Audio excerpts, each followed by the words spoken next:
Dice Felipe González que el gobierno de coalición a veces le parece el camarote de los hermanos Marx y dice que no le gusta. Es verdad que a González de Marx le queda poco. Ya en el año 79 decidió renunciar al marxismo en el programa del PSOE después de su espantada.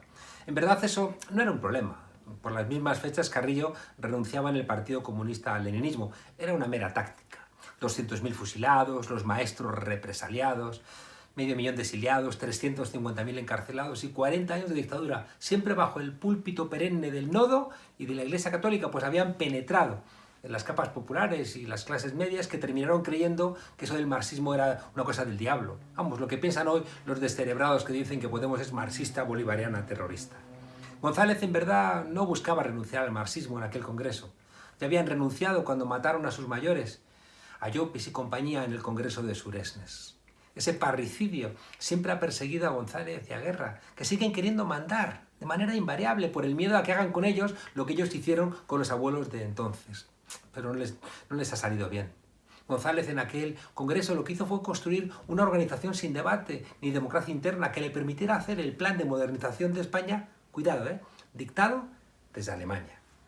Felipe González nunca ha sido un hombre de izquierdas y por eso en la cumbre de su vida, que es cuando más respeto debiera uno tenerse a sí mismo y a lo que ha sido, ¿vive de qué? Pues de ser asesor del hombre más rico de América Latina, de Carlos Slim, en el continente más desigual del mundo, de yate en yate y de puro en puro. Algo, por lo menos, lo del yate, poco socialista.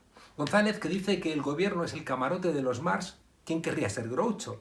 Pero parece que, como no habla mucho, se siente el mudo y hace mucho ruido para que se le escuche. Lo dice estas declaraciones el día que se aprueba el ingreso mínimo vital, lo cual demuestra su escasa estatura moral.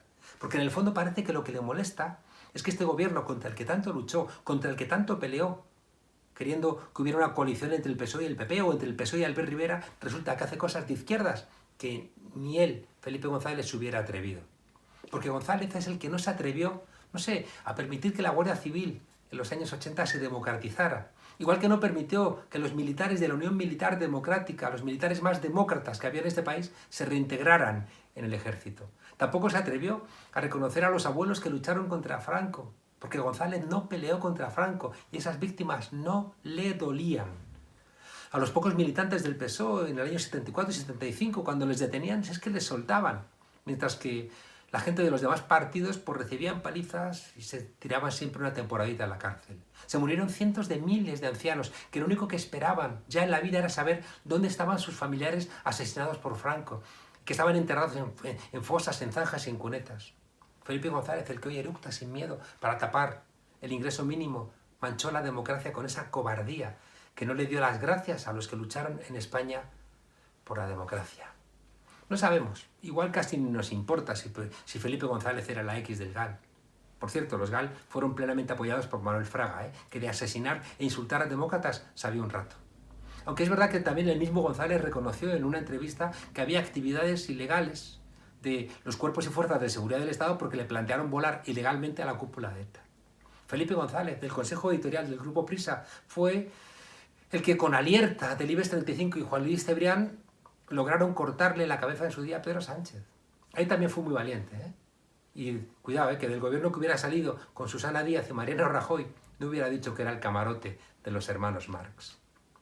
La historia, me temo, no va a ser amable con Felipe González y tampoco con Alfonso Guerra. Felipe González impulsó el acercamiento a los niveles de vida de Europa que reclamábamos los españoles en las calles y que la propia Europa quería. Es que no había otra, si es que venía del final del franquismo y de los gobiernos de Suárez. En cambio, González fue muy amable con los intereses económicos, sobre todo bancarios, a cambio de regalar la industria española a Europa. No democratizó tampoco el ejército, como dijeron, ahí está Pérez de los Cobos o los generales de Vox. Y fue el que dio el pistoletazo, González, a las privatizaciones de las empresas públicas que terminaría Aznar. La X de los GAL se despejará en el futuro de una manera u otra. Igual que se sabrá de la colaboración de González con presidentes corruptos de América Latina que terminaron en la cárcel o en el exilio. Eso eran las cumbres iberoamericanas. Entre sus amigos, Carlos Andrés Pérez. González quiso hacer negocio con Hugo Chávez en Venezuela y Chávez le dijo que no. Y por eso hoy González trabaja con la oposición venezolana, solo por dinero. En Portugal, un Mário Soares Maduro alumbró al Partido Socialista Portugués hacia lugares luminosos. Felipe González solo sirve hoy para poner ruedas a cualquier progreso dentro del PSOE. La derecha ha celebrado su cacareo, la derecha. Felipe González no debiera ni mencionar la palabra camarote, porque le vamos a recordar así, de yate en yate. Bienvenidos a la frontera desobedientes.